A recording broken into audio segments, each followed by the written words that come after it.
Salut les fermiers, bienvenue sur Cocotte TV. Aujourd'hui, je vous présente le PG49WCD, un écran de 49 pouces avec une définition DQHD, c'est-à-dire 5120 par 1440 pixels. Il coûte 1500 € et avec ça, vous avez le droit à une dalle OLED capable de monter jusqu'à 144 Hz avec un temps de réponse de 0,03 millisecondes et bien sûr une prise en charge de l'AMD FreeSync et du G-Sync compatible.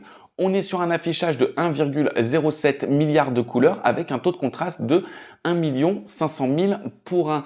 Sa luminance maximale est de 250 candela par mètre carré en SDR et il va pouvoir monter jusqu'à 1000 candela par mètre carré en HDR. En parlant de HDR, il est compatible HDR 400 True Black et il est aussi compatible HDR 10.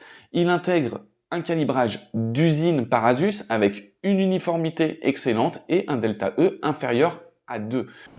Les amis, avant de découvrir le reste de notre vidéo, on vous propose un petit peu de réclame pour GVG Mall, notre partenaire pour les clés Windows, un partenaire qui nous soutient depuis plus de 2 ans et on utilise très régulièrement les clés Windows pour nos machines, on utilise aussi les clés Office. Alors, comment ça fonctionne? On vous montre rapidement. Vous allez sur le site GVG Mall. Ici, vous tapez Windows 10. On prend l'exemple de Windows 10.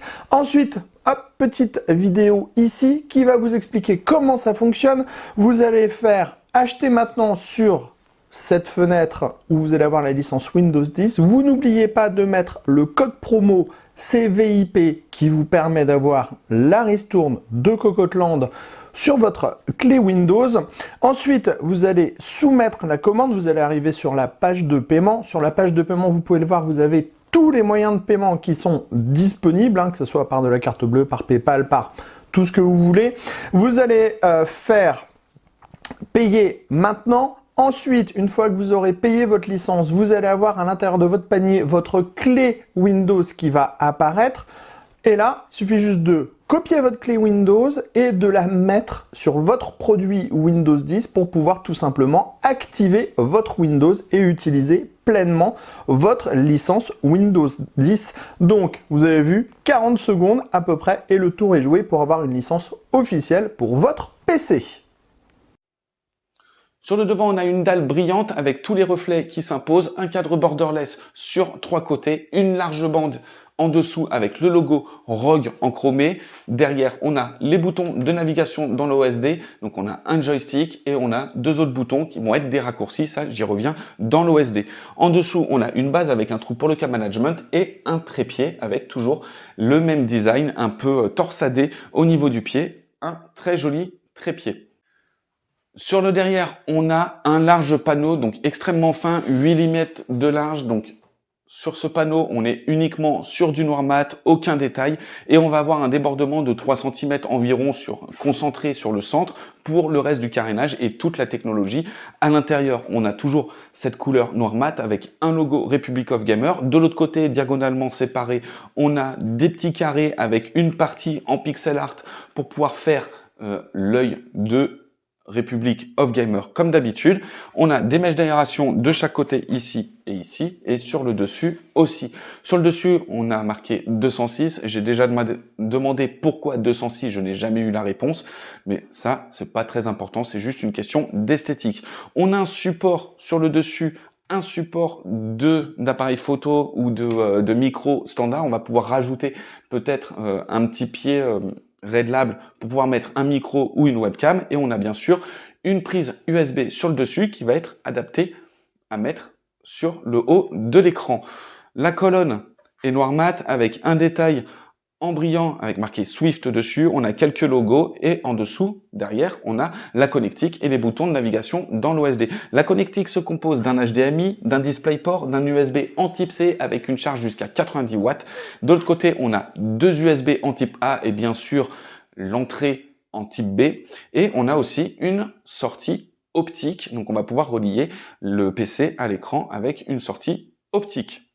Pour continuer cette vidéo, on va faire un petit tour dans l'OSD, OSD qui se dirige à l'aide d'un joystick et 2 autres boutons. Alors les 2 autres boutons, c'est très simple. D'un côté, à gauche, on a la source et de l'autre côté, on a le bouton d'alimentation.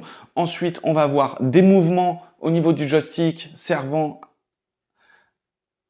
à des raccourcis. Donc le premier mouvement ou un clic, on arrive sur l'OSD directement. Vers le haut, on a les différents pré-réglages de l'OSD, tandis que sur la droite, on a tous les réglages en fonction de la surimpression. On va pouvoir mettre une visée au milieu, le compteur d'FPS, on va pouvoir mettre plusieurs options comme ça. Et bien sûr, quand on est dans l'OSD, vous avez aussi, par rapport au bouton, on a différentes options. Au niveau des options, donc on est sur un OSD noir avec noir et rouge, avec l'œil ROG comme d'habitude.